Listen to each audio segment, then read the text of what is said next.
ನನ್ನ ಮಾತೃಭಾಷೆ ತೆಲುಗು, ಬಟ್ ನಾನು ಕನ್ನಡದಲ್ಲಿ ವ್ಲಾಗ್ಸ್ ಮಾಡ್ತಿದ್ದೀನಿ ಅಂತ ಅಂದರೆ ನನಗೆ ಕನ್ನಡದ ಭಾಷೆ ಮೇಲೆ ತುಂಬ ಅಭಿಮಾನ.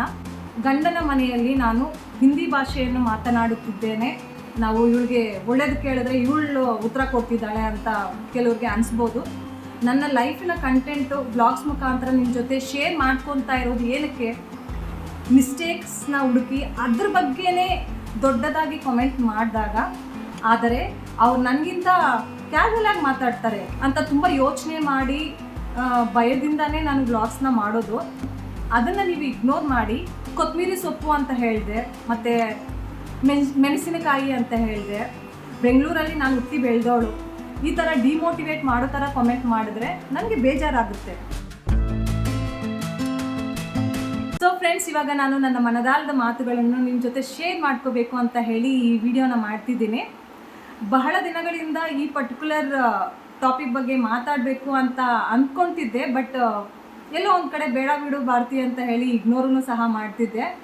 ಬಟ್ ಇತ್ತೀಚೆಗೆ ನಾನು ಅಬ್ಸರ್ವ್ ಮಾಡ್ದಂಗೆ ಪದೇ ಪದೇ ಅದೇ ಟಾಪಿಕ್ ಬಗ್ಗೆ ಕಾಮೆಂಟ್ಸ್ ಬರೋ ಕಾರಣದಿಂದ ಇವಾಗ ಈ ವಿಷಯದ ಬಗ್ಗೆ ಮಾತಾಡಬೇಕು ಅಂತ ಹೇಳಿ ಈ ವಿಡಿಯೋನ ಮಾಡ್ತಿದ್ದೀನಿ. ನಿಮ್ಮಲ್ಲಿ ಬಹಳಷ್ಟು ಸಬ್ಸ್ಕ್ರೈಬರ್ಸ್ಗೆ ನನ್ನ ಬಗ್ಗೆ ಎಲ್ಲನೂ ತಿಳಿದಿದೆ. ನನ್ನ ಮಾತೃಭಾಷೆ ಏನು, ನಾನು ಎಷ್ಟು ವರ್ಷಗಳಿಂದ ನಾರ್ತ್ ಇಂಡಿಯಾದಲ್ಲಿ ವಾಸವಾಗಿದ್ದೀನಿ, ಮತ್ತು ಕನ್ನಡದಲ್ಲಿ ಏನಕ್ಕೆ ವ್ಲಾಗ್ಸ್ ಮಾಡ್ತಿದ್ದೀನಿ ಅಂತ ಎಲ್ಲನೂ ಟ್ರಾನ್ಸ್ಪರೆಂಟಾಗಿ ಯೂಟ್ಯೂಬ್ ಚಾನಲ್ನ ಶುರು ಮಾಡಿದಾಗಲೇ ನಿಮ್ಮ ಜೊತೆ ಶೇರ್ ಮಾಡ್ಕೊಂಡು ಬಿಟ್ಟಿದ್ದೆ. ಸೊ ಅದನ್ನು ಅರ್ಥ ಮಾಡಿಕೊಂಡು ಸಪೋರ್ಟ್ ಮಾಡಿದ್ದೀರಾ. ಸೊ ಅದಕ್ಕೆ ತುಂಬ ಹೃದಯಗಳಿಂದ ಧನ್ಯವಾದಗಳು. ನನ್ನ ಮಾತೃಭಾಷೆ ತೆಲುಗು, ಆದರೆ ನಾನು ಕನ್ನಡದಲ್ಲಿ ವ್ಲಾಗ್ಸ್ ಮಾಡ್ತಿದ್ದೇನೆ. ಕನ್ನಡದ ಭಾಷೆ ಮೇಲೆ ನನಗೆ ತುಂಬ ಅಭಿಮಾನ ಇದೆ. ಕನ್ನಡದ ಭಾಷೆ ಮಾತನಾಡುವಾಗ ನನಗೆ ಕಂಫರ್ಟಬಲ್ ಫೀಲ್ ಆಗುತ್ತೆ. ಸೊ ಆದ್ದರಿಂದನೇ ನಾನು ಕನ್ನಡ ಭಾಷೆಯಲ್ಲಿ ವ್ಲಾಗ್ಸ್ ಮಾಡ್ತಿದ್ದೀನಿ. ಆದರೆ ನಾನು ಮದುವೆಯಾಗಿ ನಾರ್ತ್ ಇಂಡಿಯಾದಲ್ಲಿ ವಾಸವಾಗಿ 14 ವರ್ಷ ಕಂಪ್ಲೀಟ್ ಆಗಿದೆ. ನನ್ನ ಗಂಡನ ಮನೆಯಲ್ಲಿ ನಾನು ಹಿಂದಿ ಭಾಷೆಯನ್ನು ಮಾತನಾಡುತ್ತಿದ್ದೇನೆ. ನನ್ನ ಮಕ್ಕಳ ಜೊತೆ ಹಿಂದಿ ಭಾಷೆಯನ್ನು ಮಾತಾಡುತ್ತಿದ್ದೇನೆ. ಅಕ್ಕಪಕ್ಕದ ಮನೆಯವರ ಜೊತೆ ಹಿಂದಿ ಭಾಷೆಯನ್ನು ಮಾತನಾಡುತ್ತಿದ್ದೇನೆ. ಮತ್ತು ಇಲ್ಲಿರುವ ಫ್ಯಾಮಿಲಿ ಫ್ರೆಂಡ್ಸ್ ಜೊತೆಯೂ ಸಹ ಹಿಂದಿ ಭಾಷೆಯಲ್ಲಿನೇ ನಾನು ಮಾತನಾಡುತ್ತಿರೋದು. ನನ್ನ ತವರು ಮನೆಯಲ್ಲಿ ನಾನು ತೆಲುಗು ಭಾಷೆಯನ್ನು ಮಾತನಾಡುತ್ತೇನೆ. ತಿಂಗಳಿಗೆ 3 ಸಲ ಕಾಲ್ ಮಾಡಿಬಿಟ್ಟು ಹೇಗಿದ್ದೀರಾ, ಚೆನ್ನಾಗಿದ್ದೀರಾ, ನಾನು ಚೆನ್ನಾಗಿದ್ದೀನಿ ಅಷ್ಟೇ. ನಾನು ನನ್ನ ತವರು ಮನೆಯಲ್ಲಿ ಅಮ್ಮನ ಜೊತೆ ಆಗಿರ್ಬೋದು, ಅಪ್ಪನ ಜೊತೆ ಆಗಿರ್ಬೋದು, ತಮ್ಮನ ಜೊತೆ ಆಗಿರ್ಬೋದು, ಅಕ್ಕನ ಜೊತೆ ಆಗಿರ್ಬೋದು ಮಾತನಾಡುವುದು. ಸೊ ಇವಾಗ ಇದನ್ನೆಲ್ಲ ಏನಕ್ಕೆ ಹೇಳ್ತಾ ಇದ್ದೀನಿ ಅಂದರೆ, ನಾನು ಕನ್ನಡದಲ್ಲಿ ವ್ಲಾಗ್ಸ್ ಮಾಡುವಾಗ, ಸ್ಪೆಷಲಿ ವ್ಲಾಗ್ಸ್ಗೆ ಅಂತ ನಾನು ಕನ್ನಡ ಮಾತನಾಡುವಾಗ ಕೆಲವಷ್ಟು ಚಿಕ್ಕ ಪುಟ್ಟ ತಪ್ಪುಗಳನ್ನು ನಾನು ಮಾಡುತ್ತೇನೆ. ಅದು ನನಗೆ ಅರಿವಿಲ್ಲದೆ ಮಾಡುವ ಮಿಸ್ಟೇಕ್ಸ್ ಆಗಿರುತ್ತೆ. ಬೇಕಂತ ನಾನು ಏನೂ ಮಿಸ್ಟೇಕ್ಸ್ ಮಾಡಲ್ಲ. ನನ್ನ ಪ್ರೊನೌನ್ಸಿಯೇಷನನ್ನು ಸರಿ ಮಾಡುವುದಕ್ಕೆ ಕೆಲವರು ಕಾಮೆಂಟ್ ಮಾಡಿದಾಗ ನನಗೆ ತುಂಬ ಬೇಜಾರಾಗುತ್ತೆ. ನಾನು ಅದಕ್ಕೆ ತಕ್ಕ ಮಟ್ಟಿಗೆ ರಿಪ್ಲೈಯನ್ನು ಮಾಡಿದಾಗ ಕೆಲವ್ರಿಗೆ ಅದು ತುಂಬ ಡಿಫೆಂಡಿಂಗ್ ಅನಿಸುತ್ತೆ. ಏನಪ್ಪ ಇವಳು ಉತ್ತರ ಕೊಡ್ತಿದ್ದಾಳೆ, ನಾವು ಇವಳಿಗೆ ಒಳ್ಳೇದು ಕೇಳಿದ್ರೆ ಇವಳು ಉತ್ತರ ಕೊಡ್ತಿದ್ದಾಳೆ ಅಂತ ಕೆಲವ್ರಿಗೆ ಅನಿಸ್ಬೋದು. ಇದು ನನ್ನ ಪರ್ಸ್ನಾಲಿಟಿ. ನೀವು ನಿಮ್ಮ ಒಪಿನಿಯನನ್ನು ಶೇರ್ ಮಾಡಿದಾಗ ನಾನು ನನ್ನ ಪರಿಸ್ಥಿತಿಯನ್ನು ನಿಮಗೆ ಎಕ್ಸ್ಪ್ಲೇನ್ ಮಾಡುವುದು ನನ್ನ ಕರ್ತವ್ಯ ಆಗಿರುತ್ತೆ. ನೀವು ಏನಾದರೂ ನನಗೆ ಹೇಳಿದ್ದೀರಾ ಅಂತ ಹೇಳಿಬಿಟ್ಟು ನಾನು ಸುಮ್ಮನೆ ಕೇಳಿ ಓದಿ ಸುಮ್ಮನೆ ಇರೋದಕ್ಕಾಗಲ್ಲ. ನಾನು ಬೇಕಂತ ತಪ್ಪು ಮಾಡಿದ್ರೆ ನಾನು ಅದನ್ನು ಆಕ್ಸೆಪ್ಟ್ ಮಾಡ್ತೀನಿ. ನಾನು ಇಷ್ಟಪಟ್ಟು ಇವಾಗ ಒಂದು ಭಾಷೆಯಲ್ಲಿ ಮಾತನಾಡಿಕೊಂಡು ವ್ಲಾಗ್ಸ್ ಮಾಡುವಾಗ ಆ ಭಾಷೆ ಮೇಲೆ ನನ್ನ ಅಭಿಮಾನ ಎಷ್ಟಿದೆ. ನಾನು ಬರೀ ವ್ಲಾಗ್ಸಲ್ಲಿ ಮಾತ್ರನೇ ಆ ಭಾಷೆಯನ್ನು ಮಾತನಾಡುತ್ತಿರುವುದು. ನನ್ನ ಮನೆಯಲ್ಲಿ ರೆಗ್ಯುಲರ್ ಆಗಿ ದಿನನಿತ್ಯ ಮಾತನಾಡುತ್ತಿಲ್ಲ. ಸೊ ಇವಾಗ ನೀವು ನನ್ನ ಭಾಷೆಯ ಮೇಲೆ ತುಂಬ ಜ್ಞಾನವನ್ನು ಇಟ್ಟು ನನ್ನ ಕಂಟೆಂಟನ್ನು ಇಗ್ನೋರ್ ಮಾಡಿದಾಗ ನನಗೆ ಬೇಜಾರಾಗುತ್ತೆ. ನಾನು ನನ್ನ ಲೈಫಿನ ಕಂಟೆಂಟು ವ್ಲಾಗ್ಸ್ ಮುಖಾಂತರ ನಿಮ್ಮ ಜೊತೆ ಶೇರ್ ಮಾಡ್ಕೊತಾ ಇರೋದು ಏನಕ್ಕೆ, ನೀವು ನನಗೆ ಸಪೋರ್ಟ್ ಮಾಡಿ ನನ್ನನ್ನು ಬೆಳೆಸಿ ನಾನು ಏನಾದರೂ ಸಾಧಿಸಬೇಕು ಅನ್ನೋ ಒಂದು ಆಸೆಯಿಂದ ಅಷ್ಟೇ. ನನ್ನನ್ನು ಇಲ್ಲಿವರೆಗೂ ಬೆಳೆಸಿ ನನ್ನ ರೆಗ್ಯುಲರ್ ಸಬ್ಸ್ಕ್ರೈಬರ್ಸ್ ಆದವರು ನನ್ನ ಕಮ್ಯುನಿಕೇಷನ್ ಬಗ್ಗೆ, ನನ್ನ ಭಾಷೆ ಬಗ್ಗೆ, ಪ್ರೊನೌನ್ಸಿಯೇಷನ್ ಬಗ್ಗೆ ಮಿಸ್ಟೇಕ್ಸ್ನ ಹುಡುಕಿ ಅದ್ರ ಬಗ್ಗೆನೇ ದೊಡ್ಡದಾಗಿ ಕಾಮೆಂಟ್ ಮಾಡಿದಾಗ ನನಗೆ ಬೇಸರ ಆಗುತ್ತೆ. ನಾನು ನಿಮಗೆ ರಿಪ್ಲೈ ಮುಖಾಂತರ ಹೇಳಿದ್ದೀನಿ, ಕರ್ನಾಟಕದಲ್ಲಿ ಹುಟ್ಟಿ ಕನ್ನಡ ಮಾತೃಭಾಷೆಯನ್ನು ಮಾತನಾಡುವವರು ಸಹ ಅಷ್ಟು ಅಚ್ಚುಕಟ್ಟಾಗಿ ಕನ್ನಡ ಭಾಷೆಯನ್ನು ಮಾತನಾಡುತ್ತಿಲ್ಲ.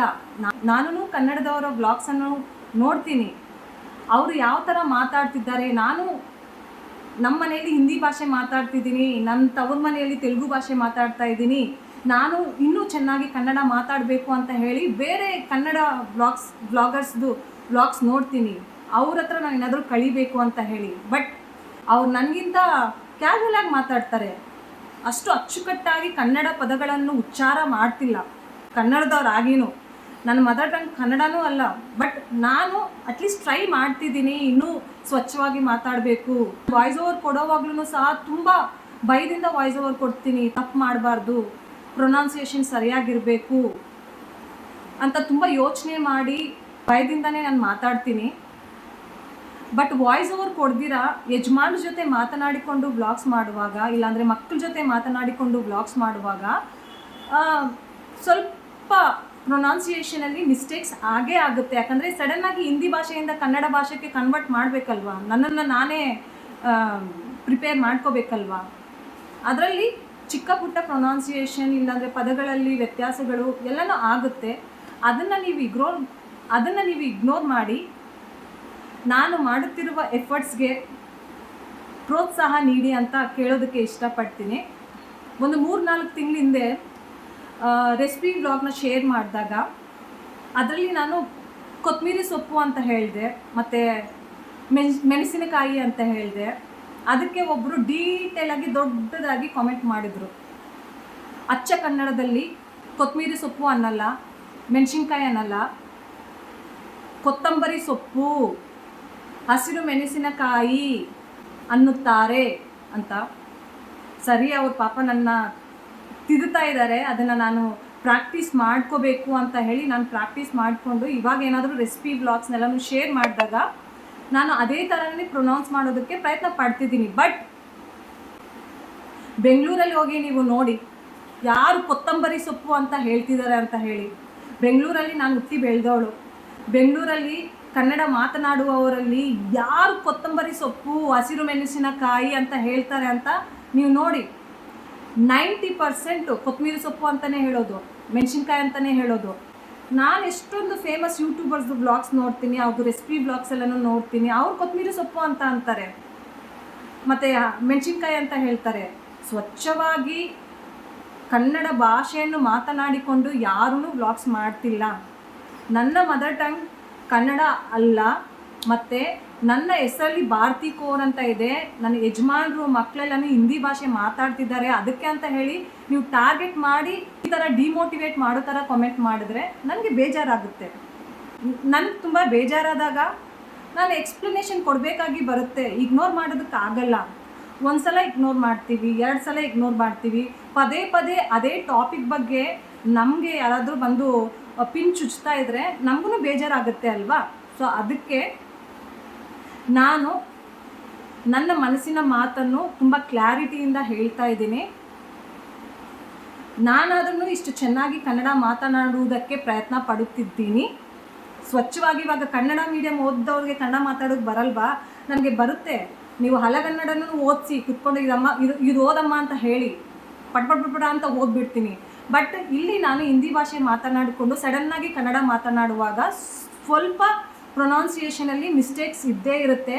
ಅದನ್ನು ನೀವು ಮಿಸ್ಟೇಕ್ನ ನೋಡಿ ನನ್ನ ಕಂಟೆಂಟಲ್ಲಿ ಮಕ್ಕಳು ಮಾತಾಡ್ತಾರೆ, ಮಕ್ಕಳದ್ದು ಡ್ರಾಯಿಂಗ್ ತೋರಿಸ್ತೀನಿ, ಅಡುಗೆ ತೋರಿಸ್ತೀನಿ, ಯಜಮಾನ್ರದ್ದು ಸ್ವಲ್ಪ ಎಂಟರ್ಟೈನ್ಮೆಂಟ್ ಇರುತ್ತೆ. ಅವನ್ನೆಲ್ಲ ಇಗ್ನೋರ್ ಮಾಡಿಬಿಟ್ಟು ನೀನು ಹಿಂಗೆ ಮಾತಾಡ್ತಾ ಇದೆಯಾ, ಹಂಗೆ ಮಾತಾಡ್ತಾ ಇದೆಯಾ ಅಂತ ಕಾಮೆಂಟ್ ಮಾಡಿದ್ರೆ ನಾನಂತೂ ಸುಮ್ಮನೆ ಇರೋದಕ್ಕಾಗಲ್ಲ ಫ್ರೆಂಡ್ಸ್.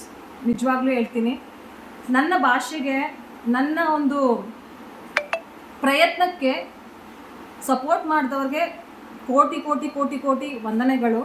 ನನ್ನ ವ್ಲಾಗ್ಸಲ್ಲಿ ಯಾರಾದರೂ ನೆಗೆಟಿವ್ ಆಗಿ ಕಾಮೆಂಟ್ ಮಾಡಿದ್ರೂ ಸಹ ಅದನ್ನು ಡಿಫೆಂಡ್ ಮಾಡೋದಕ್ಕೆ ಭಾಳಷ್ಟು ನನ್ನ ರೆಗ್ಯುಲರ್ ಸಬ್ಸ್ಕ್ರೈಬರ್ಸ್ ಬರ್ತಾರೆ. ಸೊ ಅದನ್ನು ಓದಿ ನಾನು ತುಂಬ ಖುಷಿ ಪಡ್ತೀನಿ. ಆ ಖುಷಿನೇ ಬೇಕು.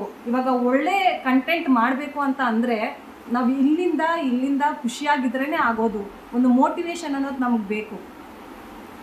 ಚಿಕ್ಕ ಚಿಕ್ಕ ಪುಟ್ಟ ತಪ್ಪುಗಳನ್ನೆಲ್ಲ ಎತ್ತಿ ತೋರಿಸಿ ಒಳ್ಳೆಯದನ್ನೆಲ್ಲ ನೀವು ಕೆಳಗಾಗ್ಬಿಟ್ರೆ ಸುಮ್ಮನೆ ಇರೋದಕ್ಕಾಗುತ್ತಾ?